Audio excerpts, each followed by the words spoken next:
Ça, c'est la copie d'un acte de naissance qui a été délivré par la préfecture de Moutsamoudou, la capitale des Comores. Parce qu'actuellement, il y a un débat sur le droit du sol à Mayotte. Un débat qui est légitime et qui est allé à Mayotte, c'est que le droit du sol, c'est un vrai business qui doit être absolument endigué. Ce que l'on ne vous dit pas, c'est que désormais, il y a un business du droit du sang. Je vous explique.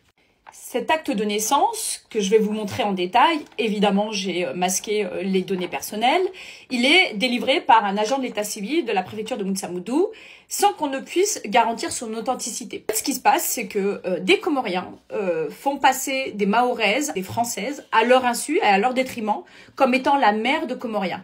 Et ce qui se passe, c'est qu'ils font changer au niveau de l'état civil et sur l'acte de naissance, au moment où ils font délivrer la copie d'acte de naissance, ils font changer le nom de la maman, et donc du coup, ils vont mettre le nom d'une Mahoraise, donc d'une Française. Et donc de fait, on a une multitude de Comoriens qui vont pouvoir réclamer la nationalité française au nom du droit du sang. Donc évidemment, c'est une photocopie. J'ai masqué les données personnelles, Union des Comores, ministère de l'Intérieur, préfecture de Moutsamoudou. Et donc, du coup, sur cet acte de naissance, ils avaient mis le nom d'une mère qui est pas la réelle, la vraie mère.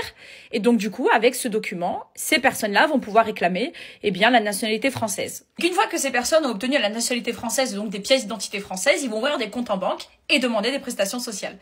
Et donc, les réseaux criminels qui, d'un coup de baguette magique, je dirais plutôt d'un coup de trafic de documents, ont réussi à obtenir au profit de ces Comoriens, des dizaines de Comoriens, la nationalité française, se sont installés à La Réunion, où les policiers réunionnais ont levé le poteau rose. Et tenez-vous bien, c'est plus d'1 million d'euros de préjudice. Plus d'1 million d'euros de préjudice sur un petit réseau criminel. Donc, je vous laisse imaginer l'ampleur du phénomène à chaque fois qu'un réseau criminel va mettre en place ce système.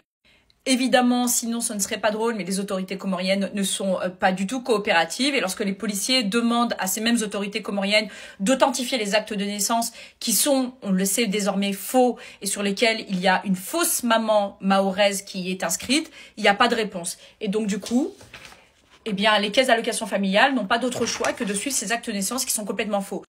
Et si en effet il y a un vrai débat sur le droit du sol à Mayotte, et il faut avoir été sur place à Mayotte, et j'y étais pour comprendre et réaliser qu'il y a un vrai sujet criminel. Il y a vraiment des réseaux criminels, des passeurs qui amènent des femmes enceintes et qui les déposent à Mamoudzou. Je rappelle que Mamoudzou, c'est la première maternité de France en termes de naissance, pour justement faire obtenir le droit du sol aux enfants qui y naissent, et donc du coup à leur mère l'impossibilité de pouvoir les expulser. Eh bien il faut comprendre et accepter l'idée que les réseaux criminels ont anticipé et qu'avec ce trafic de documents, il y a désormais eh bien, un trafic non pas sur le droit du sol, mais sur le droit du sang. Et comme je vous l'ai dit, les autorités comoriennes, elles jouent pas de jeu, elles répondent pas aux policiers qui leur demandent d'authentifier les actes de naissance qui parviennent dans les procédures. Eh bien, tout simplement, et alors je fais pas de politique, ça me paraît tellement logique de proposer officiellement que tous les documents qui émanent des autorités comoriennes, et notamment des préfectures des Comores, eh bien, ne soient plus considérés comme étant fiables jusqu'à preuve du contraire.